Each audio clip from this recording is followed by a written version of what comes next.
Hi everyone, I'm Gachiakuta and welcome to the best anime series of 2025, part 4. I've got 10 animes to recommend you this time. We only have 6 completely new shows and 4 sequels, so let's just begin. Solo Camping for 2 is one of those shows that has its own unique atmosphere. It's about this dude, Gen-san, who likes to camp. He's like 30 years old I think, and he meets this younger girl Shizuku, and she also wants to try out camping, and they embark on some adventures together. While this might sound exciting for you, it's more laid back and somber. The show mostly focuses on Gen-san and Shizuku relationship, but also on the camping stuff, which was quite fascinating to figure out because I've never been camping. So they do bring you some information that you will actually need in real life when it comes to camping. The main character's relationship is interesting. When it comes to the animation style, well, it's better than One Punch Man Season 3,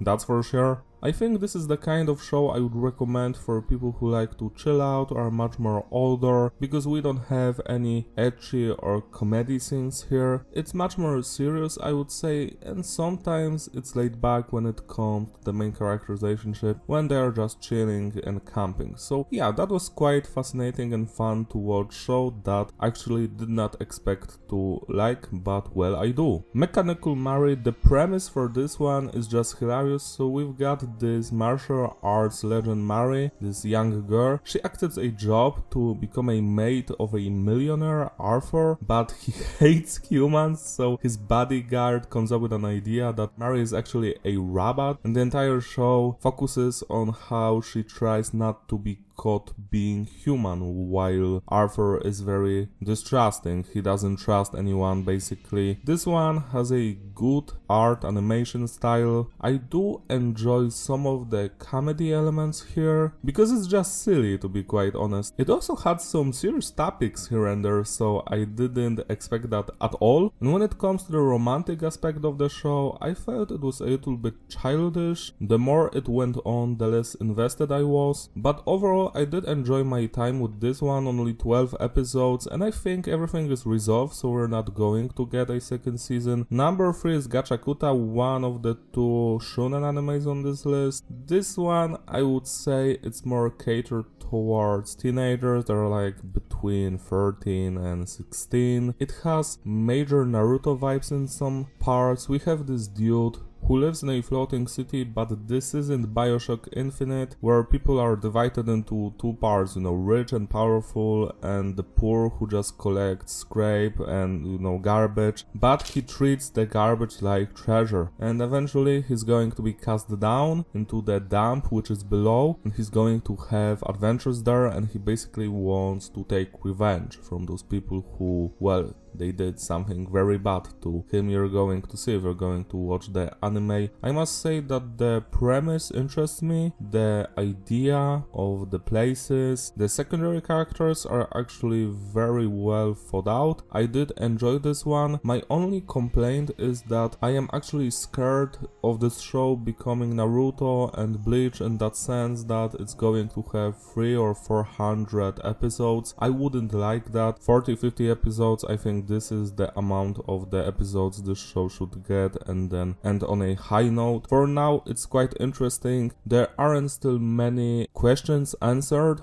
so I am not sure where all of this is going, but I did enjoy my time with Gachiakuta. A Gadar's adventure in Isekai, so we've got another of those Isekai shows when one dude, this time it's Takeo, gets summoned into a different world where he actually becomes the type of a guy who collects herbs and is interested in that stuff, but he also has multiple skills and he's slightly overpowered, to be quite honest, and he goes on adventures, helping people, finding items, blah blah blah, all of that stuff. I did enjoy this show because the characters are quite endearing, especially the secondary ones. I really like Greystone, Brolight and B. they're great characters. Oh look, this is me crying because Ubisoft does not go bankrupt in 2026. So while this show isn't original in any way, it's quite interesting, the characters are nice, same with the animation style and the music is fine, so I would urge you to check it out, especially if you love Isekai shows. If you don't, maybe skip this one. Inexpressive Kashiwada and Expressive Oota, so this is one of those actually interesting shows about two characters, Kashiwada and Oota, who are like complete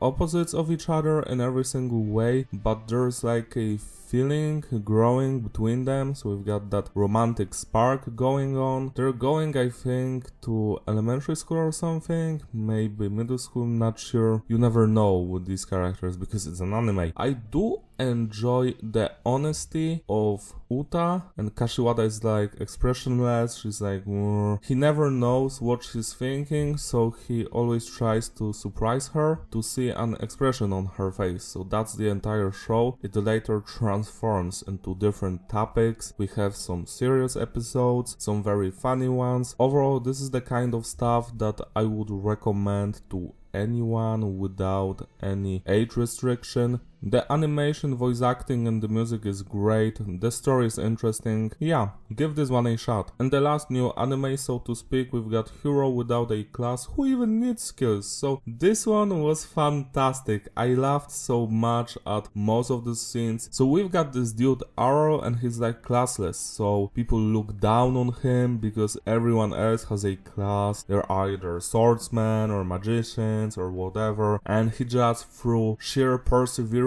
and training, he learns those skills, he masters them and becomes better and better, and everyone is so angry at that, and it makes me laugh so much how he just keeps beating those assholes, entitled ones, and his companions, secondary characters, they're just great, especially the girl on the poster here, the right one. RR just burns her all the time, it's hilarious to me. I don't know why there's a harem tag here on Anime Planet side, because while women are interested in R, he seems to not care at all, so we don't have that actually. There's a lot of comedy elements and action ones. I hope that we're going to get a second season soon, because every character was interesting. Some of the things that happened here were hilarious. We even had some serious topics here and there. Although this is a good time, not sure why other anime fans didn't enjoy this one. It was great. Now let's talk about the 4 sequels of the shows that I've already talked about in this retrospective anime videos I'm doing. Let This Grieving Soul Retire second season. So this is a show about that special clan group who's like the best in the world and they take on missions, etc. Everyone loves them, and the main character, I forgot his name, sorry. He's in that special group, he's the leader, but he's like clueless, like he's not the best. Everyone thinks he's the best and the strongest, but he's not. He just has pure luck, and that luck continues in this season. He gets into a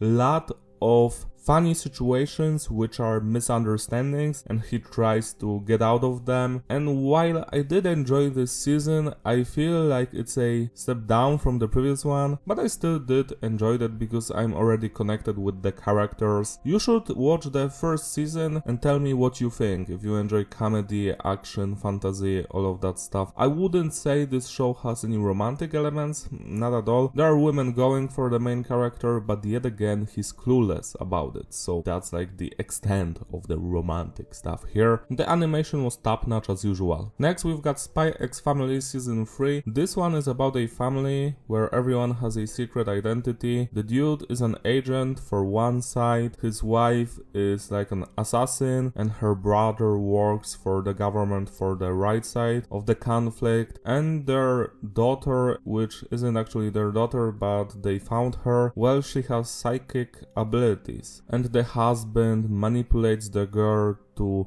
get closer to his mission mark, basically the son of his target. So I don't know, he can find out what they're talking about or maybe kill them, I don't remember. This is like an action comedy stuff. There's lots of fights here, some very high octane stakes things happening this season. I really enjoyed the retrospective episode about the main character. I also enjoyed the bus thing that happened here. I'm trying to be vague without any spoilers. Overall, I feel like this is the weakest season so far, but it still had a lot of highs. The animation was great, music okay, I did enjoy the storyline, but I felt like it was going too slow. Still, I can't wait for season 4, and I hope that they're going to soon wrap this up, because I feel that if they give this show more than 5 seasons, it might overstay its welcome. Next show we've got Gintama. Oh shit, Ginpachi sensei, Mr. Ginpachi's Zany class. So this is a spin-off of Gintama, which is my all-time favorite anime. This one takes in a completely different reality, but all of the characters like remember the stuff that happened in the original show. They make fun yet again of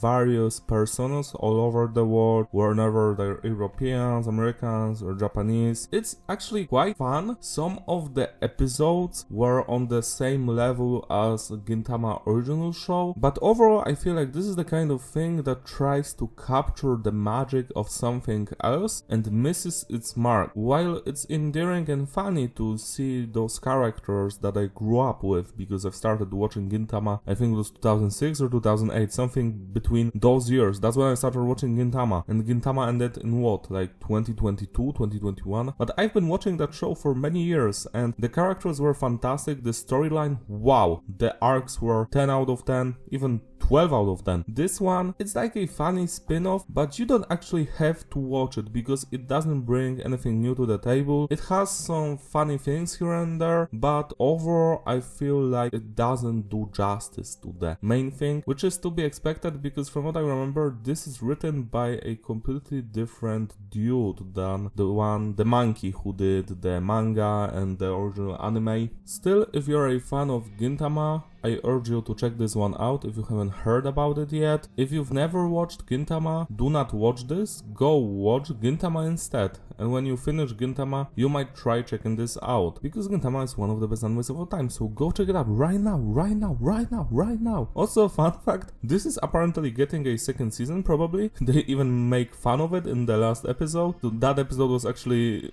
funny as hell. It had that old school Gintama vibe to it. And the last anime is Campfire, cooking in another world with my absurd skill second season. So this one is basically about this dude who just keeps on cooking. He has his familiars, who are these legendary creatures, and they like to eat the things he prepares. So I actually enjoy watching this when I'm eating dinner or something, because they're also eating. It's funny like that. It has that wholesome vibe to it, no ecchi scenes, nothing controversial, just a dude who likes to cook and his friends. This time we get some hilarious stuff at the sailors village. That was quite fun. I cannot wait for season 3. This show probably has the best animation from all of the shows I've recommended to you today, so it's quite funny watching One Punch Man season 3 and then this thing, and like seeing that more care and budget went into this. Again, I hope that this is not going to become a 10 season anime, like 5 seasons max. How much can you cook, basically? That's it. So that's all from me. We've got 10 shows. Write down in the comment section your top 10 from this season, or maybe tell me, did you enjoy any of these? You saw them already? That would be quite fun to know. If you enjoyed this video, like and subscribe, follow me on Instagram, links in the description. I hope that the next season of anime is going to bring more new interesting banger shows, because it's just slightly tiresome to go through 50-60 anime shows and only enjoy 10. I hope you understand that. Shout out to all my Patreon supporters. Thank you for your support. Thanks to you I can make these videos. You can join them if you like, so I can make more videos like this one, or do MIDI covers, album reviews, lyric videos, whatever. If you join, I will make a video that you will request. And that's it.